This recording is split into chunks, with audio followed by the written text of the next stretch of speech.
السلام علیکم دوستو، میں ہوں سالک مجید۔ آپ دیکھ رہے ہیں جیو پاکستان ویڈیوز۔ آج ہے 2 اگست 2025۔ پورے ملک میں جشن آزادی کی تقریبات اور پروگراموں کا آغاز ہو چکا ہے۔ اس مرتبہ یقینی طور پر پاکستانی قوم بڑے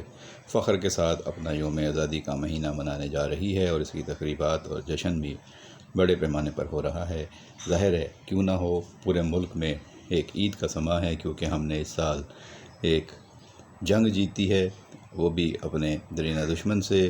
وہ جو ہمارا پرانا ازلی دشمن ہے، اور اس کو ہم نے سبق سکھایا ہے، بار بار اس کو سمجھایا تھا، لیکن مودی کی سمجھ میں نہ آیا اور وہ پاکستان پر چڑھ دوڑا اور اس کے بعد اپنی دھوتی بچا کر بھاگا ہے، کیونکہ پاکستان نے چند گھنٹوں میں اپنے سے کئی گنا بڑے دشمن کو گھٹنے ٹیکنے پر مجبور کر دیا، اور چند گھنٹے کی جو اس کو مار پڑی، یہ ساری عمر اس کے لیے یاد رکھنے کے لیے کافی رہے گی، اور اگر اس میں ذرا بھی عقل ہے، ذرا بھی سمجھ بوجھ ہے، تو آئندہ دوبارہ ایسی غلطی نہیں کرے گا۔ پاکستان بھر میں جشن آزادی کی تقریبات اور جشن کا سلسلہ جاری ہے، اور اس دن بھی کچھ بچوں سے، ینگسٹر سے یہ بات ہو رہی تھی، تو وہ جنگ کے حوالے سے تفصیلات سمجھ رہے تھے، تو ہم نے جو ڈسکس کیا اس میں یہی تھا کہ پاکستان نے تمام اسلامی اور عالمی اصولوں کے مطابق جنگ لڑی۔ پاکستان نے پہل نہیں کی، پاکستان پر حملہ ہوا تو پاکستان نے جواب دیا۔ جس جگہ سے پاکستان پر حملہ کیا گیا، پاکستان نے اس جگہ کا ہی نشانہ لیا اور اعلانیہ کیا۔ انڈیا نے رات کے اندھیرے میں چھپ کر غیر اعلانیہ طور پر بغیر بتائے ہوئے جو ہے وہ اس نے حملہ کیا تھا، اور پاکستان نے اس کا بڑے تحمل سے، بڑے صبر سے جواب دیا۔ کافی دیر پہلے انتظار کیا، جس پر لوگ حیران بھی تھے کہ پاکستان جواب کیوں نہیں دے رہا، پاکستان جواب کیوں نہیں دے رہا۔ پہلے انڈین ڈرونز آئے، پھر انڈین میزائل آئے، پاکستان کی اس ایئر بیس کو نشانہ بنایا گیا جہاں پر پاکستان کے آرمی چیف، وزیر اعظم اور ایئر چیف بیٹھ کر آپریشن کی نگرانی کر رہے تھے، نور خان ایئر بیس، اور اس کے بعد پھر پاکستان نے جب جواب دیا تو پھر انڈیا کے ہاتھ پاؤں پھول گئے۔ اس سے پہلے انڈیا نے پاکستان کی سویلین آبادیوں پہ حملہ کیا۔ مسلمانوں کا یہ وتیرہ رہا ہے کہ وہ جنگوں میں بھی خواتین کو، بزرگوں کو، بچوں کو نشانہ نہیں بناتے، نہتے لوگوں کو نشانہ نہیں بناتے، اور یہی بنیان المرصوص میں ہم نے کر کے دکھایا، اور ہم نے نہ اندھیرے میں حملہ کیا، نہ غیر اعلانیہ حملہ کیا، نہ ہم نے پہل کی، نہ ہم نے کسی سویلین آبادی کو نشانہ بنایا، اور تمام عالمی اصولوں کے مطابق جنگ لڑی، اسلامی اصولوں کو مد نظر رکھا۔ دوسری طرف دشمن ہر گھٹیا حرکت کرنے پر اترا ہوا تھا، لیکن ہم نے اس کے گھر میں گھس کر پھر اس کو مارا۔ جب اس نے ہم پہ حملے کی پہل کی تو پھر ہم نے جا کے اس کے جہازوں کو اس کے ملک میں گرایا۔ بچے پوچھ رہے تھے کہ جی یہ کیسے ہو سکتا ہے کہ ہم ان کی حدود میں چلے گئے اور وہ ہماری حدود میں نہیں آئے؟ تو بچوں، آپ خود اندازہ لگا لو کہ انڈیا کے 5 جہاز گرے، جو اب امریکی صدر ٹرمپ بھی تصدیق کر چکے ہیں۔ خود ان جہازوں کی کمپنیوں نے تسلیم کر لیا کہ ان کے جہاز گرے ہیں، تو صرف یہ سوچو کہ وہ جہاز کہاں گرے۔ کیا وہ پاکستان کی حدود میں گرے یا وہ بھارت کی حدود میں گرے؟ اگر وہ پاکستان کے اندر داخل ہوئے ہوتے اور ہم انہیں نہ روک پاتے، اور وہ یہاں آ کر حملہ کر چکے ہوتے اور پھر ہم انہیں گراتے، تو وہ پاکستان میں گرتے،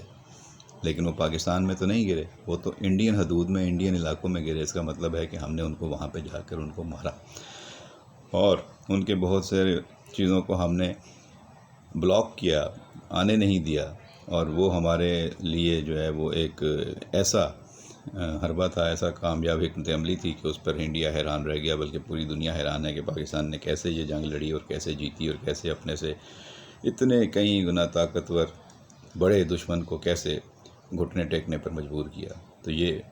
پاکستان کی فوج نے وہ کر دکھایا جس کا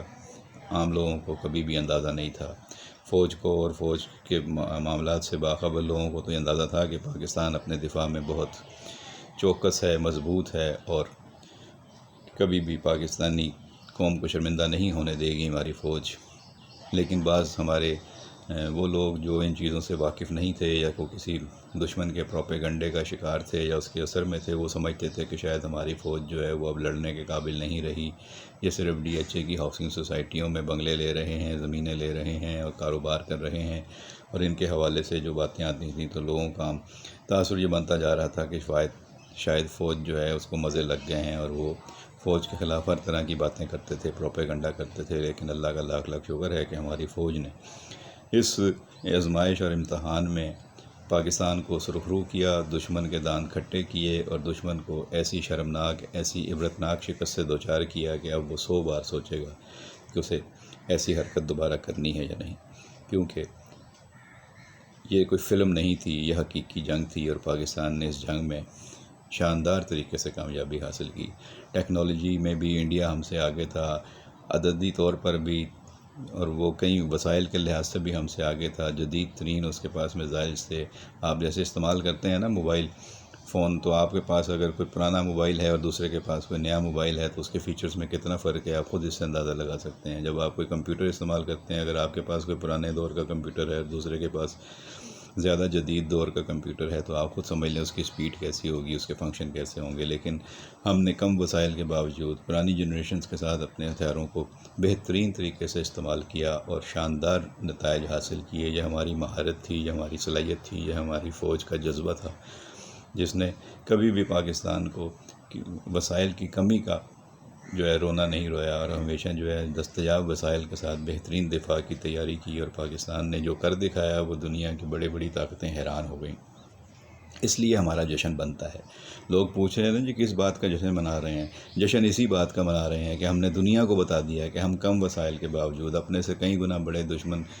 کی جارحیت کا بھرپور طریقے سے دفاع کرنے کی صلاحیت رکھتے ہیں، اور اس کے داند کھٹے کر کے دکھائے، اس کے جہاز گرا کے دکھائے، اس کی تنصیبات کو تباہ کر کے دکھایا، اس کو گھٹنے ٹیکنے پر مجبور کر کے دکھایا۔ وہ بھاگا امریکہ گیا، وہ ٹرمپ کے پاس گیا 4 گھنٹے کی جنگ میں مار کھانے کے بعد کہ جنگ رکواؤ ورنہ میرا کباڑا ہو جائے گا، اور اگر امریکہ اس وقت جو ہے وہ جنگ بند کرانے کے لیے بیچ میں نہیں آتا تو پاکستان اس کی اور مار لگاتا، اور اتنی مار لگاتا کہ شاید وہ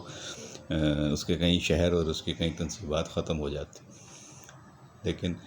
پاکستان تو کبھی بھی جنگ نہیں چاہتا، پاکستان نے کبھی جنگ میں پہل نہیں کی، اس مرتبہ بھی پاکستان نے جنگ میں پہل نہیں کی۔ پاکستان تو کہتا رہا کہ اگر آپ کے جو بھی آپ کا واقعہ ہوا ہے اس کے حوالے سے آپ ثبوت پیش کیجئے، لیکن انہوں نے ثبوت پیش کرنے کے بجائے ایک جھوٹی کہانی گھڑی اور پاکستان کو اس میں ملوث کر کے پاکستان پہ حملے میں پہل کر دی، اور اس کے بعد ساری دنیا ان سے ثبوت مانگتی رہی۔ ہم نے تو کہا کہ آپ اس میں جو ہے وہ انٹرنیشنل آبزرور ملا لیجئے، شامل کر لیجئے، اور اس میں جو ہے وہ ایک انٹرنیشنل تحقیقات کر لیجئے، ثبوت پیش کیجئے، لیکن انڈیا کے پاس کوئی ثبوت تھے ہی نہیں۔ جھوٹ کے پاؤں نہیں ہوتے، یہ ثابت ہو گیا۔ انڈیا نے جھوٹا فلیگ آپریشن کیا اور پاکستان پر الزام لگایا، اور اس کے بعد ساری دنیا کے سامنے اسے شرمندگی اور ہزیمت اٹھانی پڑی ہے، اور یہ اچھا ہوا۔ گیدڑ کی جب موت آتی ہے تو شہر کی طرف بھاگتا ہے، اور جب مودی کی سیاسی موت تھی تو وہ پاکستان پر چڑھ دوڑا اور اس کے بعد دم دبا کر بھاگ گیا۔ اب اس کے اپنے ملک میں اس کے اوپر تنقید ہو رہی ہے اور اس کے خلاف باتیں ہو رہی ہیں، اور لوگ اس سے سوال پوچھ رہے ہیں کہ بتاؤ کتنے جہاز گرے، بتاؤ کتنے فوجی مرے، بتاؤ کتنا نقصان ہوا۔ تو اس کے جواب میں وہ یہ بتانے کے بجائے کہ ہاں ہمارے اتنے جہاز گرے، ہمارے اتنے فوجی مارے گئے، وہ یہ کہتے ہیں کہ یہ سوال کیوں پوچھے جا رہے ہیں۔ اب ان کو جو ہے سمجھ نہیں آ رہی کہ وہ اپنے لوگوں کو کیا جواب دیں اور لوگوں کی باتوں پہ کیا موقف اختیار کریں، کیونکہ پورے انڈیا میں جو ہے وہ اس وقت مودی اور اس کی فوج اور اس کی سرکار کے خلاف سوالات اٹھائے جا رہے ہیں، اور وہ سب کے ساتھ لاجواب کھڑے ہیں، اور اب الٹی سیدھی بونگیاں مار رہے ہیں، اور ساری دنیا دیکھ رہی ہے کہ پورا بھارت جو ہے مودی کے اس ایکشن کی وجہ سے، اس حماقت کی وجہ سے جو ہے وہ دنیا میں اکیلا ہو گیا ہے، تنہا ہو گیا ہے، جبکہ پاکستان کی فوجی اور سیاسی قیادت کی اور پاکستان کے عوام کی ہر جگہ پذیرائی ہو رہی ہے۔ ہمارے گرین پاسپورٹ کو ہر جگہ فخر سے ریسیپشن مل رہی ہے اور ویلکم مل رہا ہے، اور ہمارے آرمی چیف کو امریکہ میں بھی امریکی صدر نے ظہرانے پر بلایا اور وہاں بھی ان کی تعریف کی، اور پاکستانی قوم کی تعریف کی، پاکستانی قیادت کی تعریف کی۔ چائنا میں بھی پاکستان کی پذیرائی ہوئی، پوری دنیا میں پاکستان کی پذیرائی ہو رہی ہے۔ تمام ملکوں نے پاکستان کو جنگ جیتنے پر اور شاندار انداز سے جنگ لڑنے پر مبارکباد پیش کی اور پاکستان کے ساتھ کھڑے رہے۔ ترکی تو ہمارے ساتھ کھڑا تھا اور ہمارے ساتھ لڑنے کے لیے تیار تھا انڈیا کے خلاف، تو اس نے تو اپنا سب کچھ ہمیں دیا. اسی طرح بیلاروس اور دیگر ممالک میں بہت سارے ہمیں جو ہے وہ کہا گیا کہ جی آذربائیجان نے کہا کہ آپ سارے 1 کروڑ آذری جو ہیں وہ پاکستان کے بھائی ہیں اور آپ ہمیں اپنے ساتھ سمجھیں. تو اس طرح پوری دنیا میں پاکستان کا سر فخر سے بلند ہوا. اس کے بعد پاکستان نے جو ایران اسرائیل کی جنگ تھی اس میں بھی اہم کردار ادا کیا اور اس میں بھی ایران نے ہمارا بہت شکریہ ادا کیا. اس سے اندازہ ہوتا ہے کہ پاکستان کی فوج نے ہر جگہ پاکستان کو سرخرو رکھا ہے. اور جو لوگ پاکستان کی فوج کے خلاف پروپیگنڈا کرتے تھے، پاکستان کی فوج کے خلاف کسی دوسرے دشمن کے پروپیگنڈے اور سوشل میڈیا کے پروپیگنڈے کے زیر اثر بہک گئے تھے یا پوری معلومات نہ ہونے کی وجہ سے وہ غلط تاثر قائم کیے ہوئے تھے، اب ان کی آنکھیں کھل جانی چاہیے. اب ان کو سمجھ آنی چاہیے کہ پاکستان فوج کے خلاف پروپیگنڈا کون کرتا تھا اور یہ کس کا ایجنڈا تھا. اور جو پاکستان کے خلاف، پاکستان کی فوج کے خلاف شرانگیزی کرتا ہے، باتیں پھیلاتا ہے، پروپیگنڈا کرتا ہے، وہ پاکستان کا دوست نہیں ہو سکتا، پاکستان کا دشمن ہے اور دشمن کے ایجنڈے پر چل رہا ہے. اس لیے ایسے تمام دوستوں کو، ساتھیوں کو بھی گزارش ہے کہ وہ سوچ سمجھ کر جو ہے وہ سوشل میڈیا پر کمنٹس کیا کریں یا جو آتی ہیں پوسٹ ان کو سوچ سمجھ کر شیئر کیا کریں اور پہلے غور کیا کریں کہ یہ چیزیں ہمارے ملک کے لیے فائدہ مند ہیں یا نقصان دہ ہیں. تو دانستہ نادانستہ طریقے سے آپ کسی دشمن کے ایجنڈے کا حصہ نہ بنیں اور خود کو جو ہے وہ کسی بھی ایکشن سے پہلے غور کریں، سوچیں کہ آپ کیا کرنے جا رہے ہیں. بہرحال پاکستان کی فوج کو سلام ہے، پاکستان کے شہداء کو سلام ہے، پاکستان کی تمام افواج نے پاکستان کا سر فخر سے بلند کر دیا ہے. پاکستان کی بھری فوج ہو، پاکستان کی فضائیہ ہو، پاکستان کی نیوی ہو، بحریہ ہو، سب نے مل کر پاکستان کا جو زبردست طریقے سے دفاع کیا ہے اس پر ہماری پوری قوم کا جشن بنتا ہے. ان کو خراج عقیدت، خراج تحسین پیش کرنے کا یہ موقع ہے اور اس میں سب پاکستانیوں کو بڑھ چڑھ کر حصہ لینا چاہیے اور یہ جشن آزادی ایسے دھوم دھام اور ایسے شاندار طریقے سے منانا چاہیے کہ پوری دنیا کو پتہ چلے کہ ہم ایک زندہ قوم ہیں اور ہم اپنے دشمن کے سامنے ہمیشہ سی سپلائی دیوار بنے رہیں گے. اور بنیاد المرصوص ہمارا جو آپریشن ہے وہ اس کی اب ہمیشہ یاد دلاتا رہے گا. تو سب کو مبارک، سب کو بہت بہت جو ہے وہ یہ جشن آزادی مبارک ہو اور اس تقریبات میں بھرپور حصہ لیں. اور آپ کی جو بھی رائے ہو، تجویز ہو، ضرور آپ ہمارے ساتھ شیئر کیجیے گا. ہماری ویڈیوز کو آپ پسند کر رہے ہیں، حوصلہ افزائی کا بہت بہت شکریہ. اپنا خیال رکھیے گا. اگلی ویڈیو میں پھر کسی اور موضوع پہ بات ہوگی. بہت شکریہ. اللہ حافظ.